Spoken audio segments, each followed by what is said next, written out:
노후 준비를 하면서 명심해야 할 3가지. 권성희. 2014년 7월 세계적인 화장품 회사 로레알 그룹의 상속녀로서 프랑스 최고의 부자인 릴리안 베탕쿠르는 딸과 오랫동안 재산 분쟁을 벌이다 2011년 10월에 패소하고 금치산 선고를 받았다. 올해 91세의 고령인 베탕쿠르는 재산이 160억 유로, 우리 돈으로 22조 원이 넘는 세계 15위의 부자다. 베탕쿠르가 딸 프랑수아즈 베탕쿠르 메이에와 재산 분쟁을 벌이게 된 것은 베탕쿠르의 친구 때문이었다. 베탕쿠르는 10여 년간 친한 사진작가에게 10억 유로의 돈과 값비싼 선물들을 선사했다. 10억 유로는 우리 돈으로 1조 4천억 원에 달하는 거액이다. 사진작가 친구가 얼마나 잘해줬으면 그런 큰 돈을 줬을까? 아무리 잘해줬다 해도 지나치게 많은 돈이다. 그녀의 딸이 어머니는 재산을 관리하는데 정신적인 문제가 있는 만큼 법적 후견인이 필요하다며 소송을 제기할 만했겠다는 생각이 든다. 학계의 연구 결과도 베탕쿠르보다는 딸의 입장을 지지한다. 미국의 투자 전문 매체 마켓워치의 칼럼니스트 로버트 파월은 2011년 11월에 금융에 대한 판단력은 60세가 지나면 급속히 떨어진다는 제목의 칼럼에서 텍사스 테크놀로지 대학의 마이클 핀케 교수가 진행한 연구 결과를 소개했다. 이에 따르면 투자와 보험, 신용, 돈의 기초 등에 대한 지식을 측정한 결과 60세가 넘어가면 매년 금융지식 점수가 2%가량씩 떨어지는 것으로 나타났다. 테스트 결과를 보면 60대의 금융지식에 대한 정답률은 합격선이라고 하기 어려운 59%에 불과했고 80대가 되면 30%로 대폭 낮아졌다. 더 나쁜 것은 나이가 들수록 재정 판단력은 떨어지는 데 반해 자기 능력에 대한 확신은 오히려 점점 더 강해진다는 것이다. 객관적인 의사결정 능력은 떨어지지만 스스로는 나는 정말 현명해라고 착각한다는 얘기다.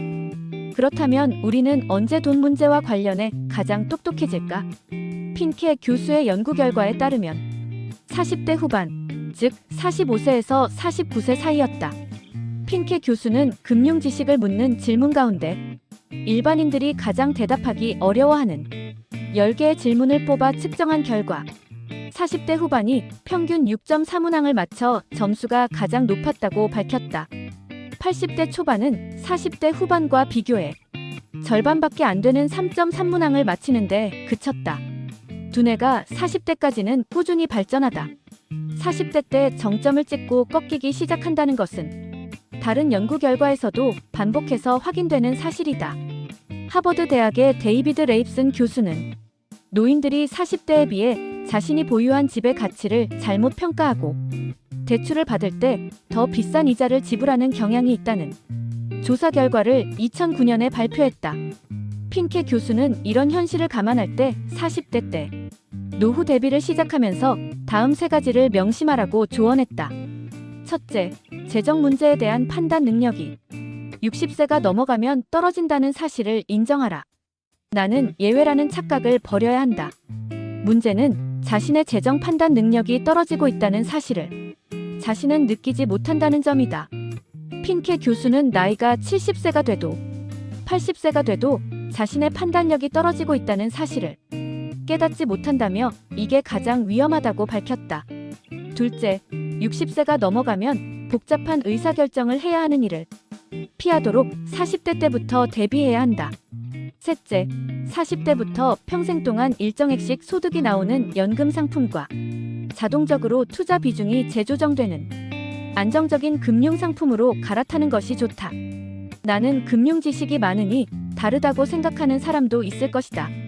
하지만 핀케 교수는 재정적 의사결정을 할 수 있는 능력이 다른 사람보다 뛰어나든 뒤떨어지든 상관없다며 가장 바람직한 것은 나이가 들수록 소극적인 자세로 자산이 자동적으로 관리되도록 하는 것이라고 말했다. 핀케 교수의 연구 결과는 현실에서도 입증된다. 미국에서 60세 이상 인구는 12%인데 전체 사기 사건의 희생자 가운데 35%가 60세 이상이다. 나이가 들면 금융에 대한 의사결정뿐 아니라 모든 일에서 한 발짝 뒤로 물러나고 말하기보다는 들어야 할 때라는 사실을 마음에 새길 필요가 있다. 1930년대 말에 하버드 대학에 입학한 학생 268명의 삶을 추적해 평생에 걸친 행복의 조건을 연구한 하버드 대학 조지 베일런트 교수도 저서 행복의 조건에서 노년에 이른 사람이 30세를 갓 넘긴 이들보다 더 현명하다고 주장할 만한 근거를 찾아내기란 쉽지 않다고 밝혔다. 행복의 조건에 따르면 독일 막스 플랑크 연구소의 폴 발테스도 전문적 식견이나 지혜의 영역에서 나이 많은 성인 대다수는 젊은이들보다 뛰어나지 않다는 결론을 내렸다. 이 책에 소개된 다른 연구에서도 중간 관리자들이 사회적 관계를 풀어나가는 능력을 조사한 결과 28세부터 35세 사이나 45세에서 55세 사이나 별 차이가 없었다.